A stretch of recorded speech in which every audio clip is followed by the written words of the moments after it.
për herë të parë, dhe kjo është historike, do të ketë një fluturim mes Shqipërisë dhe Kanadas. Për të folur për këtë ngjarje shumë të rëndësishme dhe historike, kam të ftuar në një lidhje direkte nga Kanada ambasadoren tonë në Kanada, Artemis Malo. Zonja Malo, faleminderit shumë që gjetët kohën për këtë intervistë. Mirëmbrëma, faleminderit juve. Zonja Malo, besoj se ky lajm është shumë i rëndësishëm për shqiptarët, pasi për herë të parë shqiptarët do kenë mundësi që të kenë një linjë direkte nga Shqipëria drejt Kanadas. Çfarë do të thotë kjo për gjithë shqiptarët e sidomos për shqiptarët që ndodhen në Kanada? Patjetër që po, është një sukses, është një arritje historike, sepse për herë të parë do të realizohet fluturimi i parë transoqeanik nga Shqipëria në Kanada, po është edhe destinacioni i parë. Dhe kemi kënaqësinë që ta ndajmë të lajm me gjithë shqiptarët, jo vetëm këta që jetojnë në Kanada, po të gjithë interesuarët që na kanë kontaktuar përpara se ta merrnim iniciativën për të filluar një procedurë të tillë. Dhe tashmë që kjo është realizuar në një kohë rekord, ne kemi marrë një feedback shumë pozitiv. Zonja Malo, sa e vështirë ka qenë që të arrihet deri këtu dhe po themi hapat që janë ndjekur dhe sa herë do jetë, kemi detaje se sa herë do jetë linja e fluturimit? Sigurisht që nuk ka qenë një proces i lehtë, sepse ka qenë një kërkesë, siç u thash për herë të parë. Ambasada ka punuar intensivisht që prej muajit shkurt të vitit kaluar dhe kemi qenë në kontakt të vazhdueshëm me autoritetet kanadeze dhe me autoritetet shqiptare. Iniciativa ka ardhur si rezultati i kërkesave të shumta drejtuar jo vetëm ambasadës, po edhe agjencive të ndryshme në Shqipëri. Ne jemi drejtuar drejtorisë së transportit në Ministrinë e Jashtme të Kanadas, me kërkesën dhe argumentat përkatëse pse duhej dhe pse ishte e nevojshme një marrëveshje e tillë për një linjë ajrore direkte. Na kanë mirëpritur, është bërë një studim fizibiliteti ndërkohë gjatë muajve të verës, dhe pasi ka përfunduar dhe e kanë gjykuar me rezultat të konsiderueshëm dhe të kënaqshëm për të dyja palët, me interesin tregtar, turistik, të delegacioneve të shkëmbimeve zyrtare, të vizitave të ndryshme të munguara ndër vite, dhe të mundësimit të lehtë për shkak se tashmë Shqipëria infrastrukturën e kishte të gatshme. Pista ishte drejt përfundimit dhe po planifikoi dhe udhëtimi i parë New York-Tiranë. Kështu që ne nga ana tonë e qeverisë tonë dhe nga pala shqiptare, ne kemi pasur të gjithë disponibilitetin dhe gatishmërinë për të realizuar një marrëveshje të tillë, e cila u finalizua në nëntor. Fluturimi i parë, sipas kompanisë private që është përcaktuar, do të jetë me kompaninë Air Transat, fillimisht. Është e hapur marrëveshja edhe për kompani të tjera dhe marrëveshja është e hapur për 14 fluturime, por si fillim, pra i referohem kushteve të kontratës të marrëveshjes, 14 fluturime në javë thuhet, është e lirë, por si fillim do të studiohet përsëri tregu dhe kërkesat për një periudhë 6 mujore. Do të fillojnë në qershor për disa muaj me një fluturim fillimisht Toronto-Tiranë.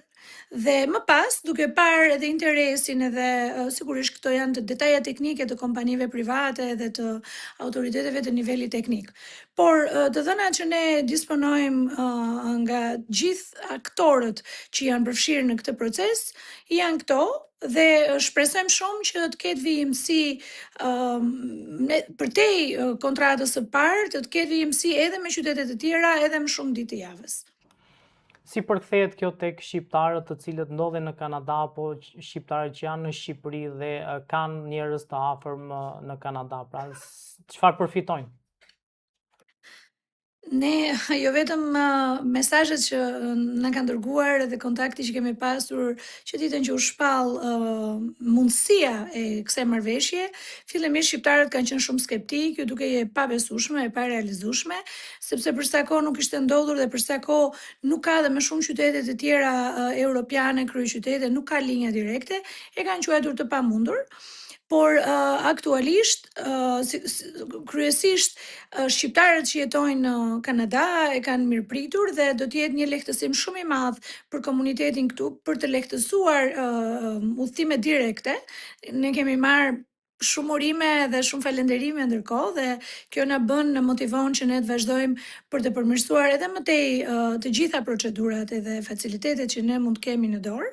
Po nga ana tjetër edhe nga pala shqiptare, fal edhe aviacionit të Shqipërisë, i cili ka qenë një nga institucionet lider në të gjithë këtë proces, sigurisht me Ministritë e Linjës në bashkëpunim, ne kemi marrë një feedback shumë pozitiv dhe presim në vijimsi të ditëve që të finalizohet edhe në rrugë më institucionale e gjithë procedura. Në kuptimin pala shqiptare është në kontakt edhe me autoritetet, me ministrat përkatës në Kanada, të cilët kanë shkëmbyer edhe letra urimi dhe letra falenderimi për palët.